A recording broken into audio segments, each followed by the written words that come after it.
Hi there, welcome to HowtoDandD. My name's Frederick Wheeler and today I want to talk about why it's alright to be a bad dungeon master. Now, when I say bad dungeon master, maybe poor dungeon master, inexperienced dungeon master, that's really what I mean. I can't count the number of times I've heard people say, look, I can't afford to be a dungeon master. I don't have all the 3 books, I don't have the monster manual, I don't have the dungeon master's guide, I don't even have the player's handbook, I can't afford all the miniatures, I can't afford all the maps and grids and pens, all that sort of stuff. It's just beyond me. You honestly don't need that. And if you don't have that, that doesn't make you a bad dungeon master. That's just a different way of playing the game. So the first myth is that the dungeon master is the referee and should know the rules back to front. Yes, that has been the case in the past, but we are in the modern world and there are tables that function perfectly well with other people who know the rules better than the dungeon master. There's a lot to remember. If you are an inexperienced dungeon master, it's perfectly reasonable to make errors and mistakes with the rules. Even if you're an experienced dungeon master, when you're running a game at night, it's late, you've got a whole lot, like 100 things going on in your mind, you've got to deal with combat, you're going to forget stuff, you're going to make errors, you're going to have even interpretations of the rules and how they apply. You might make an error, something you want to change later, or just leave it, let it be. It does not matter. I think people get tied up in the rules and the dungeon master has to know the rules back to front and never get anything wrong is unacceptable and unreasonable. So here's the next myth. I'm a bad dungeon master because I can't speak in the accent. I'm not able to speak in character with that accent. When I'm talking, it doesn't work. I can't do it. It's too hard. I'm no good at that. You just don't need to speak in an accent. It's nice if you can. Players really like it when you do. And I think it's been more of a push recently because Chris Perkins and Matthew Mercer, who are at the top of the game, they are like the best there are. They don't really get much better than that. They literally have an audience of people.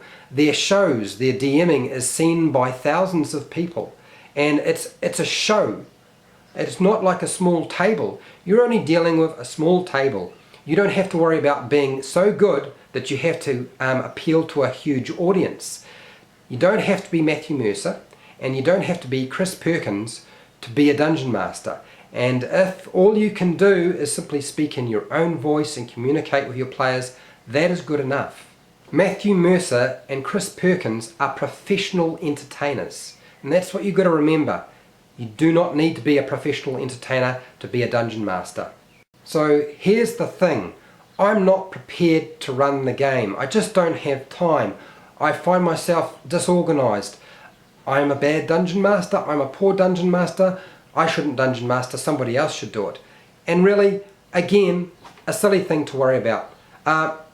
The real world, when you're a kid and a teenager, you've got plenty of time. So preparing games, you've got hours and hours. You don't have a job, you don't have a family to look after. As you get older, you're going to have family, you're going to have friends, you're going to have extended family, you're going to have to pay bills. There are pretty much, the lawn needs to be mowed, the property needs to be looked after, the house is falling apart.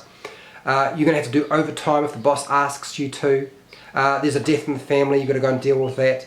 Life, work, and all those things are going to jump in and they're going to pretty much take away a lot of the prep time.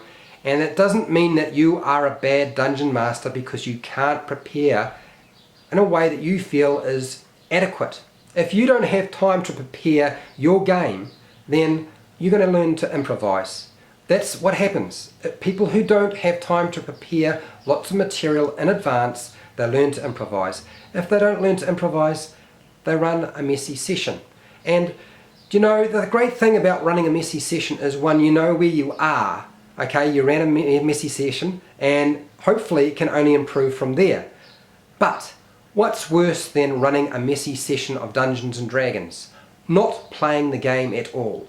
I'm no good at dungeon mastering, I can't improvise, it's too hard. And do you know what? Rubbish.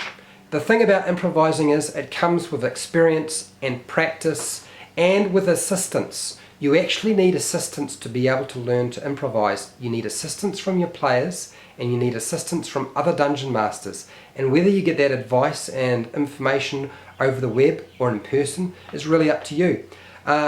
There is no reason why you can't dungeon master even if you're not any good at improvising. Now I'm going to rattle off about why it's alright for you to make mistakes, and it is. It's perfectly acceptable. You are human. Matthew Mercer and Chris Perkins and all the top dungeon masters, as they were bad dungeon masters or poor dungeon masters or inexperienced, not very good at dungeon mastering at some point. And they've gotten better because they had a lot of practice. It's literally their job now. I'm a bad dungeon master because I can't manage the players at my table. They're getting into arguments, they're squabbling, they can't seem to work as a team. I'm a poor dungeon master. I'm a bad dungeon master. Rubbish. It is part and parcel of playing Dungeons and Dragons that the whole group take part and be cohesive. And it is not up to one person to make that work. Just because you're the dungeon master, just because you're having trouble with managing that, and I have said it in a couple of videos that dungeon mastering is a bit like managing people's behaviour at a table. And it is, it's very much like that. But if you can't do it, if you have trouble with it, it's alright if you can't do it. The whole group is responsible. You are not expected to be the group's counsellor. Now, I know that by doing this particular video, I am pretty much saying to you the complete opposite to everything else that you have seen, read, heard on the internet about dungeon mastering. And I think it needed to be said because it's been annoying me. I watch a lot of the videos and I see a lot of stuff on the internet, and I think like the actual pinnacle of the point, what is considered to be sufficient in terms of being a dungeon master seems to be, the bar is set so high. Wow, well, this is definitely going to fall into one of my rants in terms of a video. If you enjoyed it, and oh my gosh, I can't imagine too many have, but if you did, please share, like and subscribe.